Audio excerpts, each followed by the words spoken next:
Hello students, এডুমন্ত্রা YouTube চ্যানেলের আরও একটা ইনফরমেটিভ সেশনে তোমাদেরকে মোস্ট ওয়েলকাম। রিসেন্টলি হয়তো তোমাদের নজরে সবার এই নিউজটা পড়েছে যে দিয়েগো গার্সিয়া আইল্যান্ডটা ইউকের টেরিটরি ছিল এতদিন, মানে ইউকের অধীনে ছিল। ইউকে সেটা কিন্তু মরিশাসকে রিটার্ন করে দিয়েছে 2024 সালে দাঁড়িয়ে। এটা কিন্তু খুব ইম্পর্ট্যান্ট একটা ইভেন্ট, কারণ ইন্ডিয়ান ওশান বলো, south Asia, south east Asia বা আফ্রিকান নেশন, যেখানে এতদিন ধরে ব্রিটিশ কলোনিয়াল রুল চলেছে, তারা একে একে সবাই কিন্তু ইন্ডিপেন্ডেন্স পেয়ে গেছে। শুধুমাত্র এই চ্যাগোস আইল্যান্ডস এবং তার মধ্যে সবথেকে যেটা ইম্পর্টেন্ট এবং লার্জেস্ট আইল্যান্ড দিয়েগো গার্সিয়া, সেটা এতদিন পর্যন্ত কিন্তু ইউকের অধীনেই ছিল এবং সেখানে ইউএসের কিন্তু ওভারসিজ একটা মিলিটারি বেস পর্যন্ত ছিল, যেটা ইন্ডিয়ান ওশানের অলমোস্ট সেন্ট্রাল রিজিয়নে লোকেটেড। তো রিসেন্টলি ইন্ডিয়ার সহায়তায় বলতে পারো, ইন্ডিয়ার ডিপ্লোমেসির কারণে মরিশাস এবং ইউকের মধ্যে একটা ডিল সাইন হয়েছে, যাতে কিন্তু ইউকে বলেছে যে মরিশাসকে তার যে টেরিটরি এই চ্যাগোস আইল্যান্ড সেগুলো তারা রিটার্ন করে দেবে এবং সেইখানে ইউএস আর ইউকের যে মিলিটারি বেস রয়েছে সেটা এখনও তারা রাখতে পারে যদি মরিশাসের থেকে এই আইল্যান্ডটা তারা এখন থেকে লিজে নিয়ে নেয়। তো এইটা খুবই একটা ইম্পর্টেন্ট ইভেন্ট 2024-এর, এবং এটা থেকে তোমরা কিন্তু আগামী যে পরীক্ষাগুলো তাতে অবশ্যই কিন্তু এই রিলেটেড এমসিকিউ পাবে। তো শুধুমাত্র এমসিকিউ নয়, সামনে যে মিসলেনিয়াস মেন্স হতে চলেছে বা 2025-এর WBCS যে ডেসক্রিপটিভ হবে, এমনকি 2025-এর ইউপিএসসির পার্সপেক্টিভ থেকেও কিন্তু এই টপিকটা খুব ইম্পর্টেন্ট। তো চলো, এক কথায় বলতে গেলে আমরা দেখছি যে এই যে দিয়েগো গার্সিয়া আইল্যান্ড, যেটা এতদিন ধরে ইউকে টেরিটরি ছিল এবং ইউএসের মিলিটারি বেস ছিল সেখানে, সেটা কিন্তু ইউকে মরিশাসকে হ্যান্ড ওভার করেছে। তো চলো, এই যে চ্যাগোস আইল্যান্ড বা চ্যাগোস গ্রুপ অফ আইল্যান্ড, যাকে আমরা আর্কিওপ্যালিগো বলি, অথবা এই যে দিয়েগো গার্সিয়ার ইম্পর্টেন্স কেন এত বেশি, সেই সমস্ত কিছু নিয়ে আজকের ভিডিওটাতে আমরা ইন ডিটেলস ইন ডেপথ আলোচনা করব। তাই তোমাদেরকে অবশ্যই বলবো তোমরা ভিডিওটা শেষ অবধি থাকো এবং প্রত্যেকটা পয়েন্ট কিন্তু খুবই ইম্পর্টেন্ট, তাই অবশ্যই প্রয়োজন বুঝে সেগুলো নোট করে নিও। তো চলো, আজকের ভিডিওটাতে আমরা প্রথম যেটা দেখবো সেটা হচ্ছে স্ট্র্যাটেজিক লোকেশন এবং জিও পলিটিক্যাল ইম্পর্টেন্স কার না দিয়েগো গার্সিয়া আইল্যান্ডের।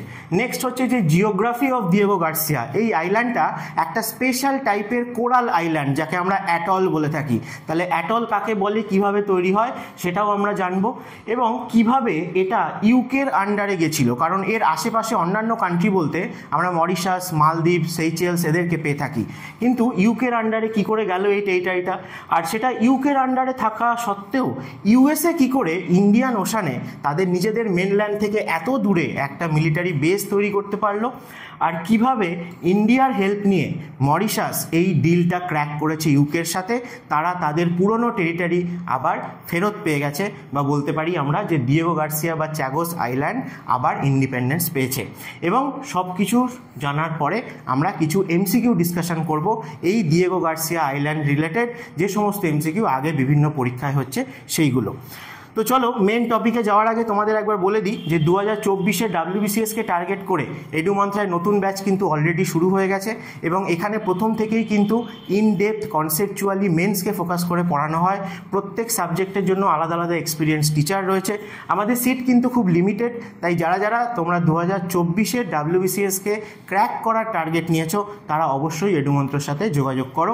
এবং শুধুমাত্র টোটাল যে কোর্স সেটাই নয়, তোমরা যদি চাও যে শুধুমাত্র WBCS 2024-এর জন্য তোমরা মক টেস্ট দেবে, তার জন্য কিন্তু তোমাদের প্রচুর মক টেস্ট রয়েছে। প্রথমে 16টা তোমরা মক টেস্ট পেয়ে যাবে, যেগুলো সাবজেক্ট ওয়াইজ রয়েছে, টপিক ওয়াইজ, এবং তাছাড়া কমপ্লিট 10 সেটসও কিন্তু তোমরা পেয়ে যাচ্ছ। এই সব কটা মক তোমরা মাত্র 499-এ পেয়ে যাচ্ছ। তাই যারা যারা ইন্টারেস্টেড তারা অবশ্যই এডুমন্ত্রার সাথে যোগাযোগ করো এই নাম্বারে। তো চলো আমরা টপিকে ফিরি।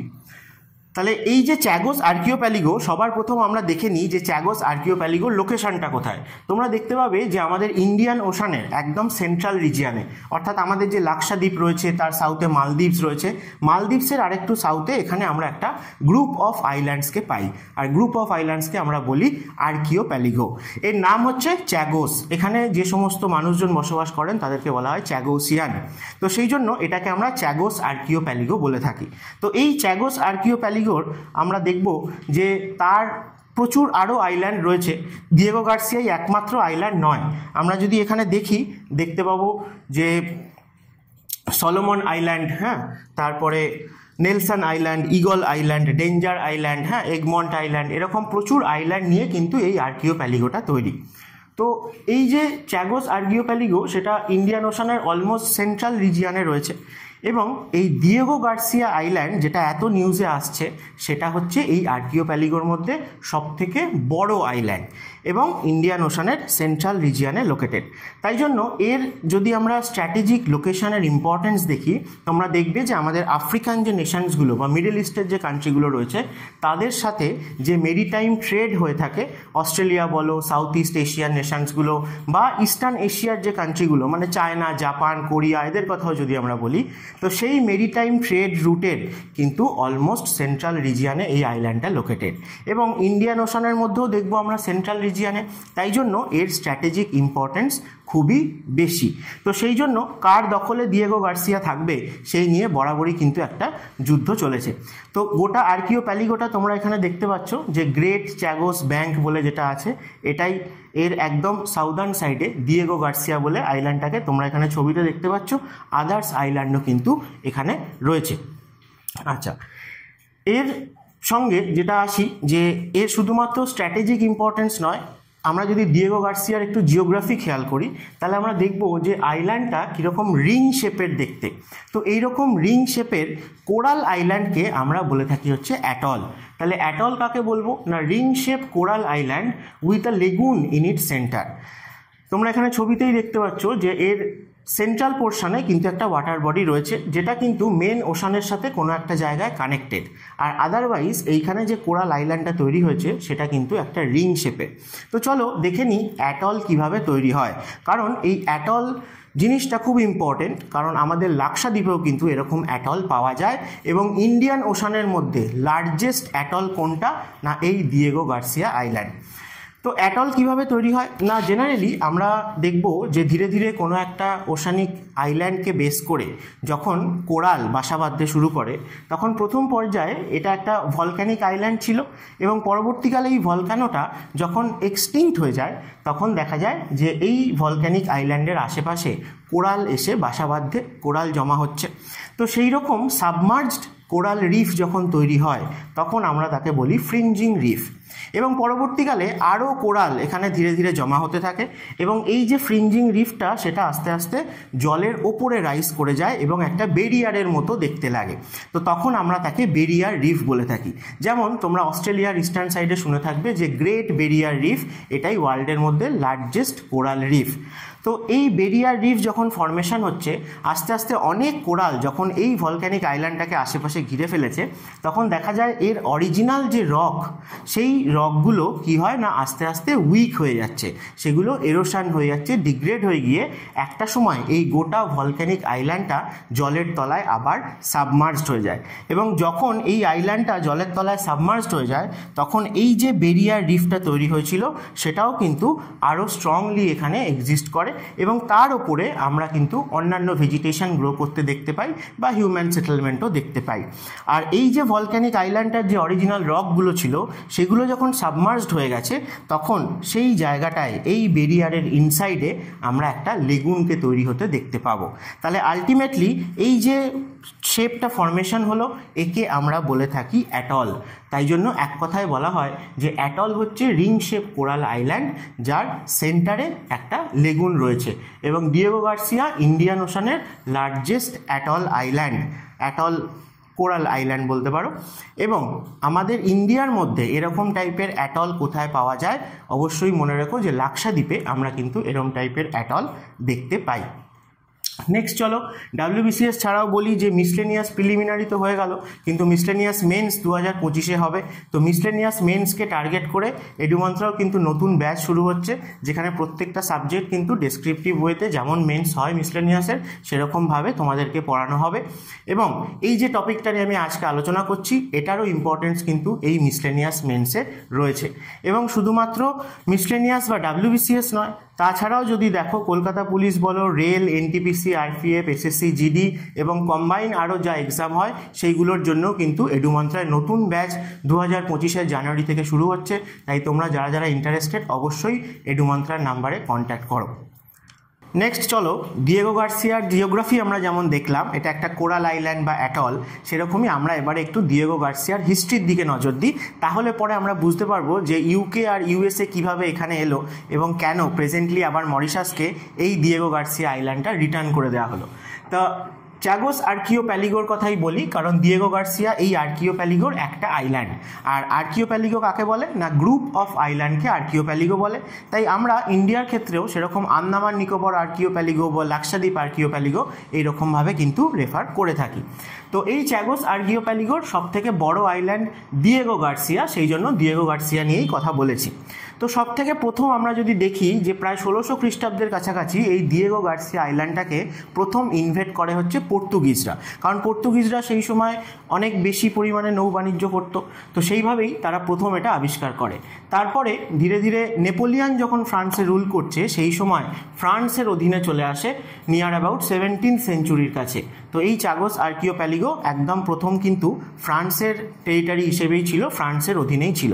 তারপরে যখন নেপোলিয়ান যুদ্ধে হেরে যায় ব্রিটিশদের কাছে, তো সেই সময় ফ্রান্সের থেকে কিন্তু এই চ্যাগোস আর্কিওপ্যালিগোর পজেশন চলে যায় ইউকের হাতে বা ব্রিটিশদের হাতে। এবং আমরা দেখব যে মরিশাস কিন্তু এর নিয়ার বাই কান্ট্রি ছিল, সেইচেলস এবং মরিশাস। তো সেই রেসপেক্টে দেখতে গেলে বরাবরই কিন্তু এই চ্যাগোস আর্কিওপ্যালিগোটা মরিশাস কান্ট্রির আন্ডারেই অধীনে ছিল। তো যখন ব্রিটিশরা আস্তে আস্তে কলোনি স্থাপন করছে আমাদের এশিয়া বা আফ্রিকান এবং ইন্ডিয়ান ওশানের এই সমস্ত আইল্যান্ড কান্ট্রিগুলোতে, তো তখন কিন্তু মরিশাস, সেইচেলস, চ্যাগোস আর্কিওপ্যালিগো সবটাই ব্রিটিশদের অধীনেই ছিল। তারপরে আমরা দেখব যে 1965-এর দিকে এসে, অর্থাৎ ইন্ডিয়ান ইন্ডিপেন্ডেন্সেরও পরে আস্তে আস্তে যখন এই ডিকলোনাইজেশনের একটা ঝড় উঠেছে গোটা পৃথিবী জুড়ে, তখন আস্তে আস্তে ব্রিটিশরা তাদের যে টেরিটারিগুলো ছিল বিভিন্ন আফ্রিকা বলো এশিয়ায়, তাদেরকে আস্তে আস্তে ইন্ডিপেন্ডেন্স দিয়ে দিচ্ছে, তাদেরকে ছেড়ে চলে যাচ্ছে। তো সেই সময় মরিশাসও দাবি করে তার ইন্ডিপেন্ডেন্স, এবং এই 1965-এর দিকে মরিশাসকে ইন্ডিপেন্ডেন্স দিয়ে দেওয়া হলেও তার টেরিটারি এই যে চ্যাগোস আর্কিওপ্যালিগো ইনক্লুডিং ডিয়েগো গার্সিয়া এবং আদার্স আইল্যান্ড, সেইগুলো কিন্তু ব্রিটিশরা নিজেদের অধীনেই রেখে দেয়। এবং পরবর্তীকালে এই আর্কিওপ্যালিগোটা ব্রিটিশরা কিন্তু ইউএসএকে দিয়ে দেয়, লিজে দিয়ে দেয় প্রবাবলি, যে ইউএসএ যাতে তাদের মিলিটারি বেস বা ওভারসিজ নেভি এবং এয়ার বেস এখানে তৈরি করতে পারে। দেখবে 1968-এ মরিশাস ইন্ডিপেন্ডেন্ট হয়েছে, কিন্তু ইউকের কন্ট্রোল কিন্তু এই চ্যাগোস আর্কিওপ্যালিগোর ওপরই ছিল, এবং তখন থেকে ব্রিটিশরা এটার নাম চেঞ্জ করে দেয় ব্রিটিশ ইন্ডিয়ান ওশান টেরিটরি। এরপরে বিভিন্ন সময় মরিশাস কিন্তু দাবি করেছে যে এই যে আর্কিওপ্যালিগোটা তাদেরকে ফিরিয়ে দেওয়া হোক। প্রচুর প্রোটেস্ট হয়েছে মরিশাসে বলো সেইচেলসে বলো, কারণ এই জায়গায় ইউএসের মিলিটারি বেস তৈরি হওয়ার পর এখানের যারা চ্যাগোসিয়ান ছিল, অর্থাৎ এখানকার যারা লোকাল ইনহ্যাবিটেড ছিল, তাদেরকে কিন্তু জোর করে পাঠিয়ে দেওয়া হয় মরিশাস এবং সেইচেলসে প্রায় কয়েক হাজার কিলোমিটার দূরের অন্যান্য আইল্যান্ডে। তো স্বাভাবিকভাবেই এখানকার লোকজন কিন্তু বরাবরই প্রোটেস্ট করে এসছে, কিন্তু ব্রিটিশ বলো মানে ইউকে বা ইউএসের এগেনস্টে তাদের যে দাবি সেটা তারা কিন্তু এতদিন ফুলফিল করতে পারেনি। এবং তার সাথে সাথে আমরা ইন্ডিয়াতেও যেমন কলোনিয়াল পিরিয়ডে দেখেছি প্রচুর ক্রাইম বলো, হিউম্যান লেবার বলো, সেই সমস্ত কিছু কিন্তু এখানেও এই চ্যাগোসিয়ানদের ওপর চলেছে এগেনস্ট দেয়ার হিউম্যানিটি।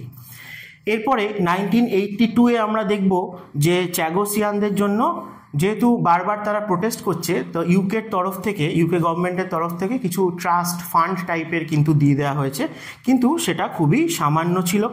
বা এরও পরে যখন মানে প্রোটেস্ট চলতেই আছে এবং একে একে যদি দেখো যে আফ্রিকার সমস্ত যে নেশনসগুলো যেখানে ব্রিটিশ কলোনি ছিল সেগুলোও একে একে ইন্ডিপেন্ডেন্ট হয়ে গেছে, তখন কিন্তু আস্তে আস্তে এই ইউকের এগেনস্টে প্রতিবাদটা আরও জোরদার হয়।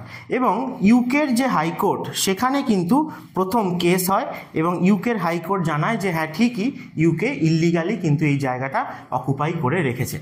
তো তারপরে ইউকের হাইকোর্ট থেকে সেটা চলে যায় হাউস অফ লর্ডসে, যেটা ইউকের কিন্তু হাইয়েস্ট কোর্ট। তো সেখানে কিন্তু এটা খুব একটা পাত্তা পায় না, এবং পরপর কেসের ওপর কেস চলতেই থাকে, ডেট পে ডেট হতেই থাকে, এবং ফাইনালি এর কোনো সুরাহা কিন্তু হয় না। তো শেষমেশ 2019 সালে বলতে গেলে মরিশাসের সাথে ইন্ডিয়ার রিলেশন কিন্তু খুবই ভালো। শুধু মরিশাস না, মরিশাস, সেইচেলস, মালদ্বীপ এদের সাথে ছিল। মালদ্বীপ রিসেন্টলি ঝামেলা করেছে ইন্ডিয়ার সাথে। তো ইন্ডিয়ার হেল্প নিয়ে, ইন্ডিয়ার ডিপ্লোমেসিকে সুযোগ নিয়ে মরিশাস কিন্তু মানে রিকোয়েস্ট করেছিল ইন্ডিয়াকে যে এই ব্যাপারে কিছু একটা এবার ইন্ডিয়া হস্তক্ষেপ করুক, কারণ যেহেতু এই গোটা ওয়াটার বডিটাই ইন্ডিয়ান ওশান, তাই ইন্ডিয়ান ওশানে ইন্ডিয়ার প্রেজেন্সটা সব থেকে বেশি থাকা উচিত। এবং রিসেন্টলি আমরা জিওপলিটিক্যাল যে বিভিন্ন থ্রেটস ইন্ডিয়া যেগুলো পাচ্ছে আর কি, মূলত চায়নার থেকে, তো সেইগুলো ইন্ডিয়ান ওশানে কন্ট্রোল করা, রেস্ট্রিক্ট করা কিন্তু খুবই দরকার। তো সেই জন্য finally international court of justice সেই জায়গায় কিন্তু এইটা নিয়ে মরিশাস পৌঁছয় এবং ইন্ডিয়া অবশ্যই মরিশাসের সাথে ছিল। এবং সেখানে এই ইন্টারন্যাশনাল কোর্ট অফ জাস্টিস 2019 সালে ডিক্লেয়ার করে দেয় যে হ্যাঁ, চ্যাগোস আর্কিওপ্যালিগো, এই চ্যাগোস আইল্যান্ড ব্রিটিশরা বা ইউকে যে অকুপাই করে রেখেছে সেটা কমপ্লিটলি ইললিগাল। তো এই ডিসিশনটা দিয়ে দেওয়ার পরেও আজ মানে 2019 থেকে 2024 সাল, এই 5 বছরেও কিন্তু ইউকে কোনো রকম কিছু ইনিশিয়েটিভ নেয়নি এই চ্যাগোস আর্কিওপ্যালিগোকে মরিশাসকে রিটার্ন দেওয়ার জন্য। তো ফাইনালি সেই জন্য ইউনাইটেড নেশন জেনারেলস অ্যাসেম্বলি এবং ইন্ডিয়ার, যেটা বলছি, ইন্ডিয়া এখানে কিন্তু খুবই ইম্পর্ট্যান্ট রোল প্লে করেছে। তো ইন্ডিয়া গিয়ে ইউকে এবং ইউএসএ এই দুজনের সাথে মধ্যস্থতা করেছে যে মরিশাসকে এটা ফিরিয়ে দেওয়া খুবই দরকার, তা না হলে ইউকে বা ইউএসএর ওপর কিন্তু একটা ওয়ার্ল্ড ওয়াইড প্রেশার পড়ছে যে তারা ইললিগালি অকুপাই করে রেখেছে এই জায়গাটা। কিন্তু স্বাভাবিকভাবেই যেখানে ইউকে বা ইউএসএর এতদিন ধরে একটা টেরিটরি ছিল এবং ইউএসএ যথেষ্ট এখানে মিলিটারি ইকুইপমেন্ট আরও ডেভেলপ করেছে, এমনকি বলা হয় যে সিআইএর ব্ল্যাক লিস্টেড সাইটগুলোর মধ্যে এটাও একটা ছিল। প্রচুর সাবমেরিন বলো, প্রচুর এয়ারক্রাফট বলো, প্রচুর বম্বার্স কিন্তু এই জায়গাটায় ছিল। তো ফাইনালি তাদেরকে দুম করে বললেই ইউএসএ বা ইউকে কেন তাদের এতদিনকার ইনভেস্টমেন্ট, এতদিনকার যে তারা এখানে তৈরি করেছে সেগুলো ছেড়ে চলে যাবে। তো স্বাভাবিকভাবেই এই প্রবলেমটা কিন্তু ইন্ডিয়াও বুঝতে পেরেছে যে তারাও দুম করে ছেড়ে চলে যেতে রাজি নয়। তো সেই জন্য ইন্ডিয়া দুজনের সাথে মধ্যস্থতায় এটা বলে যে এই যে বেসটা ইউএসএ বানিয়েছে বা ইউকের টেরিটরি ইললিগালি এখানে বানানো হয়েছে, এই টেরিটরিটা মরিশাসকে রিটার্ন করে দেয় কমপ্লিটলি। মানে মরিশাসের আন্ডারেই কিন্তু চ্যাগোস আর্কিওপ্যালিগো থাকবে, কিন্তু তারা যদি এখানে তাদের মিলিটারি বেসকে কন্টিনিউ করতে চায় তাহলে মরিশাসের থেকে 99 ইয়ার্সের লিজ নিয়ে তবে কিন্তু তারা এখানে কন্টিনিউ করতে পারে। তো সেই জন্য বলতে গেলে ইন্ডিয়ার হেল্প নিয়েই মরিশাস কিন্তু তাদের পুরনো টেরিটরি রিটার্ন পেয়েছে। আচ্ছা, তোমাদেরকে আরও জানিয়ে দিই যে WBCS-এ অপশনাল সাবজেক্ট তো এবি গ্রুপের জন্য খুবই ইম্পর্টেন্ট। তো এডু মন্ত্রায় আপাতত দুটো অপশনাল সাবজেক্টের কোর্স কিন্তু চলছে, একটা হচ্ছে বেঙ্গলি অপশনাল আর একটা হচ্ছে হিস্ট্রি অপশনাল। তো 2025-এর জানুয়ারি থেকেই 2024-এর যে WBCS মেন্স হবে তার জন্য কিন্তু এই অপশনাল কোর্স শুরু হচ্ছে। তোমরা যারা যারা হিস্ট্রি বা বেঙ্গলি অপশনাল নিতে ইচ্ছুক তারা অবশ্যই এডু মন্ত্রার সাথে কন্ট্যাক্ট করো। এবং হিস্ট্রির ক্ষেত্রে বলে দিই, বেঙ্গলি এবং ইংলিশ তোমরা কিন্তু দুটোতেই অপশনালের নোট পেয়ে যাবে এখান থেকে।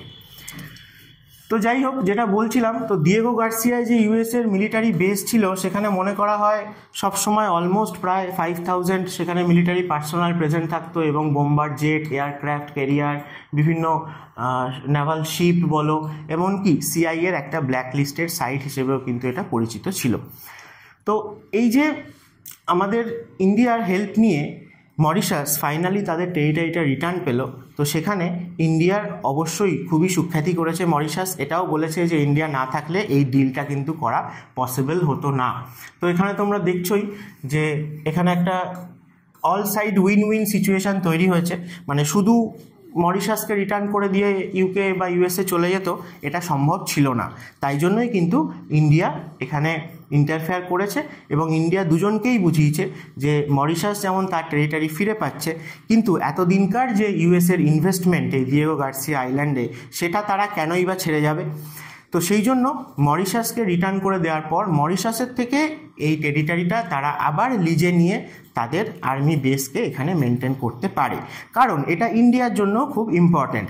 কারণ এই যে ইন্ডিয়ান ওশানের একদম সেন্ট্রাল পজিশনে, এরকম একটা স্ট্র্যাটেজিক লোকেশানে আজকে যদি ইউএসএ বা ইউকের আর্মি বেস এখানে থাকে, তাহলে কিন্তু যারা ইন্ডিয়ার শত্রু রয়েছে আর কি, তারা যখন ইন্ডিয়াকে অ্যাটাক করবে তখন কিন্তু ইন্ডিয়া এই বেসটাকে ইউজ করতে পারে, বা ইউকে এবং ইউএসএর সাথে একসাথে কোল্যাব করেও কিন্তু চায়নার এগেনস্টে যেতে পারে। তো সেই জন্য এইখানে যে আর্মি বেস রয়েছে ইউএসের, সেটারও যে ইম্পর্টেন্স রয়েছে ইন্ডিয়ান ওশানে বা ইন্ডিয়ার জন্য, সেটা কিন্তু ইন্ডিয়া বুঝেছে, এবং তার জন্যই কিন্তু ইন্ডিয়া এই ডিপ্লোম্যাটিক রোলটা এখানে প্লে করেছে।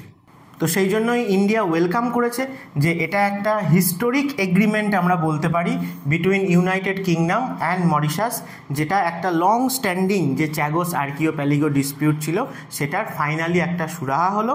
এবং আমরা দেখব যে লাস্ট যে কলোনিয়াল আইল্যান্ড, মানে ব্রিটিশ কলোনিয়াল আইল্যান্ড যেটা ইন্ডিয়ান ওশানে ছিল, সেটাও কিন্তু তার ইন্ডিপেন্ডেন্স পেয়ে গেল। তাই আর কোনো ব্রিটিশ কলোনি ইন্ডিয়ান ওশান বা ইন্ডিয়ান ওশানের আশপাশের রিজিয়ানে আর থাকলো না, সবাই এখন ইন্ডিপেন্ডেন্ট। তো চলো, এই ছিল দিয়েগো গার্সিয়া নিয়ে সম্পূর্ণ বৃত্তান্ত। আমি অনেক কিছু আলোচনা করলাম, তোমাদের ডেসক্রিপটিভ কোশ্চেনেও কিন্তু তোমরা শর্ট নোট হিসেবে এখান থেকে লিখতে পাবে, প্রচুর ইনফরমেশন শেয়ার করেছি। এবারে চলো দেখে নিই যে প্রিভিয়াস বিভিন্ন পরীক্ষায় এই দিয়েগো গার্সিয়া আইল্যান্ড বা এই জায়গাটাকে বেস করে কি কি কোশ্চেন এসছে।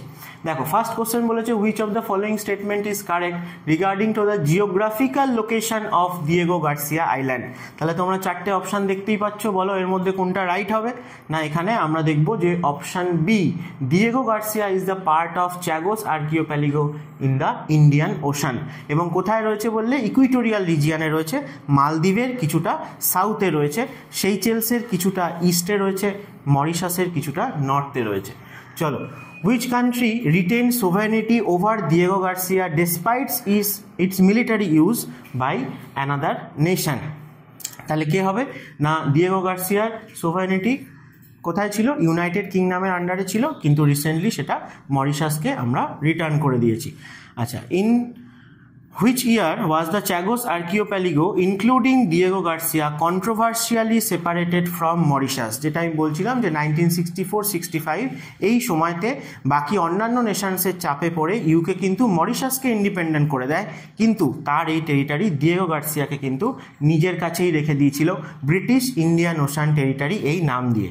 তাই জন্য 1965-এ আমরা বলতে পারি যে মরিশাস ইন্ডিপেন্ডেন্ট হয়েছে।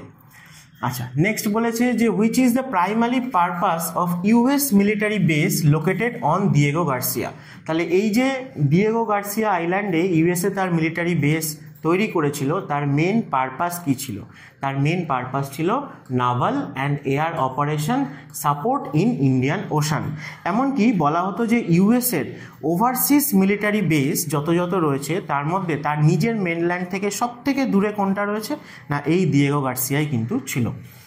আচ্ছা, নেক্সট বলেছে what was the fate of the native Chagossian people after the establishment of the military base on Diego Garcia. তাহলে যখন দিয়েগো গার্সিয়াতে ইউএসএ মিলিটারি বেস বানালো, তখন চ্যাগোসিয়ান পিপলদের সাথে কি হয়েছিল, তাদের সাথে কি করা হয়েছিল না, তাদেরকে রিলোকেট করে দেওয়া হয়েছিল, তাদেরকে forcefully removed and resettled in Mauritius and Seychelles. এই চ্যাগোস আর্কিওপ্যালিগোর আইল্যান্ডগুলো থেকে তাদেরকে তাড়িয়ে দেওয়া হয়, এবং মরিশাস আর সেইচেলসের গিয়ে তারা আবার তাদের নতুন ঠিকানা তৈরি করে। তো সেই জন্য চ্যাগোসিয়ানরা বরাবরই প্রোটেস্ট করে এসছে এর এগেনস্টে। আচ্ছা, নেক্সট বলেছে কনসিডার দ্য ফলোয়িং স্টেটমেন্ট। বলেছে Diego Garcia is an atoll মানে আমরা আগেই দেখেছি ring shaped coral island with a lagoon in its centre. কোথায় রয়েছে না, south of equator in the central Indian Ocean, and the largest of 60 small island comprising the Chagos archipelago. তো প্রচুর island নিয়ে তৈরি, এটা আমরা আগেই দেখেছি, এবং তাদের মধ্যে লার্জেস্ট আইল্যান্ড হচ্ছে দিয়েগো গার্সিয়া। আর একটা বলেছে the United states has build a large naval and military base on Diego Garcia. তো প্রথম স্টেটমেন্টটাও ঠিক, পরেরটাও ঠিক, তাহলে বোথ 1 and 2 দুটো স্টেটমেন্টই এখানে ঠিক আছে। চলো, লাস্ট বলেছে যে which international body ruled in favour of Mauritius regarding its claim over Diego Garcia in 2019। আমি বললামই যে ইউকের কোর্টে, হাইকোর্ট বলো, হাউস অফ লর্ডস বলো, সেই জায়গায় অনেক দিন ধরে কেসটা ডিলে হয়েছে, বারবার রিহিয়ারিং হয়েছে, কিন্তু finally international court of justice থেকে 2019 সালে কিন্তু এই রায়টা দেওয়া হয় যে এই ডিয়েগো গার্সিয়া বা চ্যাগোস আইল্যান্ডসগুলো ইউকে বা ব্রিটিশরা ইল্লিগালি অকুপাই করে রেখেছে। তো এই যে রায়টা দেয়া হয়েছিল ইন্টারন্যাশনাল কোর্ট অফ জাস্টিসের তরফ থেকে, সেটা 2019 সালে হয়েছিল। তারপরেও তোমরা দেখবে 5 বছর কিন্তু ইউকে আবার ডিলে করেছে। তাই ফাইনালি ইন্ডিয়া এবারে কিন্তু এই মধ্যিখানে ঢুকেছে এবং বলেছে যে না, রিসেন্টলি এবং খুব তাড়াতাড়ি মরিশাসকে এটা রিটার্ন করতে হবে। এবং ইন্ডিয়ার ডিপ্লোম্যাসি এখানে সত্যিই অ্যাপ্রিসিয়েবল। ইন্ডিয়া যেভাবে তার জিও পলিটিক্স আরও স্ট্রং করছে, আরও ডিপ্লোম্যাটিক এরকম মুভ করছে, এবং অন্যান্য ইন্ডিয়ান ওশানের যে আদার নেশানসগুলো রয়েছে, ছোট ছোট নেশানস, আইল্যান্ড নেশান, তাদের সাথে কিন্তু খুব ভালো বন্ধুত্বপূর্ণ সম্পর্ক স্থাপন করছে, যাতে ইন্ডিয়ান ওশানে ইন্ডিয়ার যে আধিপত্য সেটা কিন্তু অনেক বেশি আরও ছড়িয়ে যায়। তো চলো, ডিয়েগো গার্সিয়া সম্বন্ধে অনেক কিছু জানালাম তোমাদেরকে। ভালো লাগলে ভিডিওটাতে একটা লাইক করো, অন্যান্য যারা সিরিয়াস অ্যাসপিরেন্ট আছে তাদের সাথে শেয়ার করো, এবং আমাদের এডুমন্ত্র ইউটিউব চ্যানেলটাকে অবশ্যই সাবস্ক্রাইব করো এরকমই আরও ইনফরমেটিভ এবং ইন্টারেস্টিং ভিডিও সবার আগে তোমার কাছে পৌঁছে যাওয়ার জন্য। চলো, দেখা হবে আবার নেক্সট ভিডিওতে। Thank you.